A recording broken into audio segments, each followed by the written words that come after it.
নমস্কার বন্ধুরা, ডিপ্রিয়াস কিচেনে তোমাদের সবাইকে স্বাগত। আজকে ডালের বড়া দিয়ে সজনে ডাঁটার একটি দারুণ রেসিপি তোমাদের সাথে শেয়ার করছি। সজনে ডাঁটা এই পদ্ধতিতে রান্না করলে খেতে একদম অসাধারণ হয়। তো চলুন দেখে নেওয়া যাক আজকের আমার এই রেসিপিটি। তো এখানে আমি 150 গ্রাম পরিমাণ মটর ডাল নিয়েছি। তোমরা চাইলে মুগ ডাল দিয়েও এটা করতে পারো। ডালটাকে আমি রাত্রেবেলা ভালো করে ভিজিয়ে রেখেছিলাম, এখন জল ঝরিয়ে তুলে রেখেছি। এদিকে সজনে ডাঁটাগুলোকে এরকম সাইজ করে কেটে ভালো করে জল দিয়ে ধুয়ে নিয়েছি, আর আলুগুলোকেও এরকম সাইজ করে কেটে ধুয়ে নিয়েছি। এবার সারা রাত ভিজিয়ে রাখা এই মটর ডালের মধ্যে 3 থেকে 4টে আদার টুকরো দিয়ে দিলাম ও একটা কাঁচা লঙ্কা দিয়ে দিলাম। এটার একটা স্মুথ পেস্ট বানিয়ে নেব।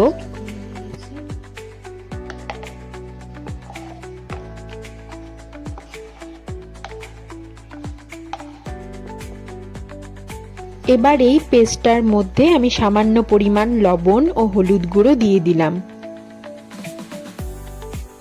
লবণ ও হলুদ গুঁড়োর সাথে ভালো করে মিশিয়ে নিলাম। ভালো করে মিশিয়ে নেওয়ার পর আমি এখানে ডালের বড়াগুলো করে নেব।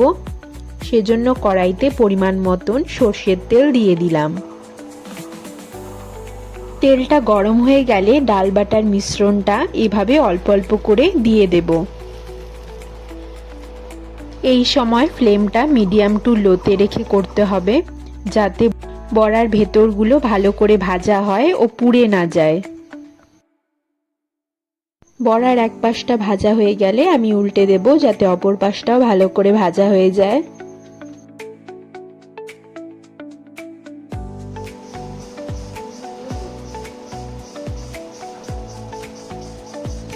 বড়াগুলোকে সময় নিয়ে উল্টে পাল্টে ভালো করে ভেজে নিতে হবে।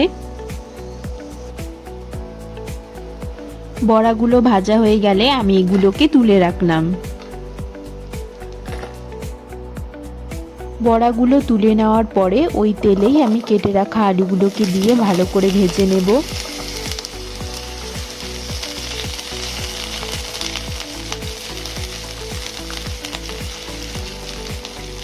আলুগুলোর মধ্যে আমি সামান্য পরিমাণ হলুদ গুঁড়ো ও লবণ দিয়ে দিলাম।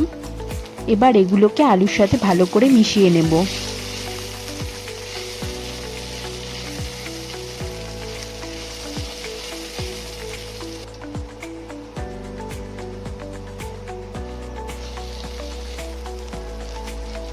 আলুগুলো কিছুক্ষণ ভেজে নেওয়ার পরে যখন একটু লাল লাল হয়ে আসবে, তখন আমি এর মধ্যে সজনে ডাঁটাগুলো দিয়ে দেব।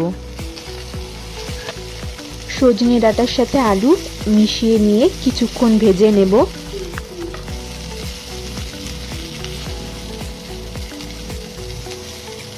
সজনে ডাঁটা ও আলু কিছুক্ষণ ভেজে নেওয়ার পর আমি এগুলোকে তুলে রাখলাম।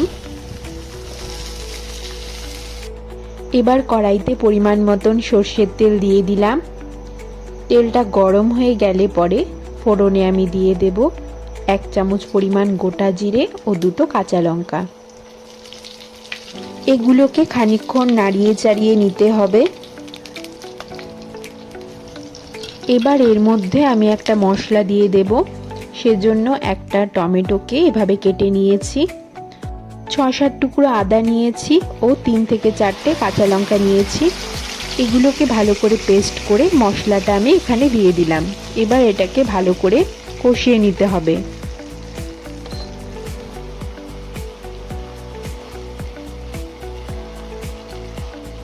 মশলাটাকে তেলের মধ্যে 5 থেকে 6 মিনিট খুব ভালো করে কষিয়ে নিতে হবে। মশলাটা কষিয়ে নেওয়ার কিছুক্ষণ পরে এর মধ্যে দিয়ে দেব পরিমাণ মতন লবণ, 1 টেবিল চামচ পরিমাণ হলুদ গুঁড়ো, জিরে ও ধনে গুঁড়ো। এখানে আমি জিরে ও ধনেটাকে শুকনো খোলায় ভেজে মিক্সিং জারে গ্রাইন্ড করে নিয়েছি, আর 1 চামচ পরিমাণ মতন কাশ্মীরি লঙ্কা গুঁড়ো। এই সব কিছুকে একসাথে দিয়ে মশলার সাথে ভালো করে মিশিয়ে নেব।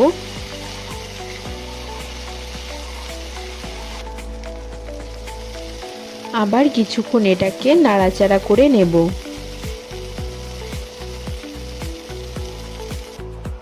এবার গ্যাসের ফ্লেমটা একদম কমিয়ে দিয়ে 2 চামচ দইয়ের মধ্যে 4-5টা কাজু বাদাম পেস্ট করে এর মধ্যে দিয়ে দিলাম। এবার এটাকে মশলার সাথে খুব ভালোভাবে মিশিয়ে নিয়ে কিছুক্ষণ নাড়াচাড়া করে নেব। দইয়ের টক ভাবটাকে ব্যালেন্স করার জন্য আমি সামান্য পরিমাণ চিনি দিয়ে দিলাম। মশলাটা থেকে তেল ছেড়ে আসলে এর মধ্যে ভেজে রাখা আলু ও সজনেগুলো দিয়ে দিলাম। এবার মশলার সাথে এগুলোকে খুব ভালোভাবে মিশিয়ে নিতে হবে।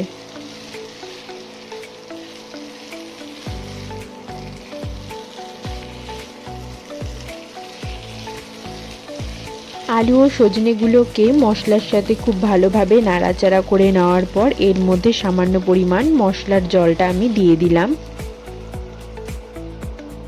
এবার এগুলো যাতে ভালো করে সেদ্ধ হয়ে যায় সেজন্য এগুলোকে খানিকক্ষণের জন্য ঢাকা চাপা দিয়ে রেখে দেব।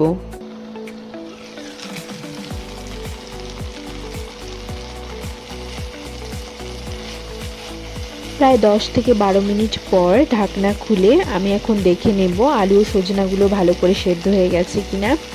দেখতেই পাচ্ছ আলুগুলো খুব ভালো করে সেদ্ধ হয়ে গেছে, ডাঁটাগুলো সেদ্ধ হয়ে গেছে। এবার আমি এগুলোর মধ্যে পরিমাণ মতন জল দিয়ে দিলাম। জল দিয়ে ভালো করে মিশিয়ে নেব। ঝোলটা ফুটে আসলে পরে এর মধ্যে ভেজে রাখা ডালের বড়াগুলো দিয়ে দেব। ডালের বড়াগুলোকে এর মধ্যে ভালো করে মিশিয়ে নিতে হবে।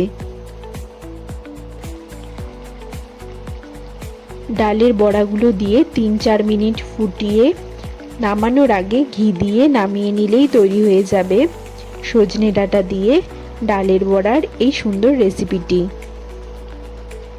আশা করছি রান্নাটি তোমাদের খুবই ভালো লাগলো।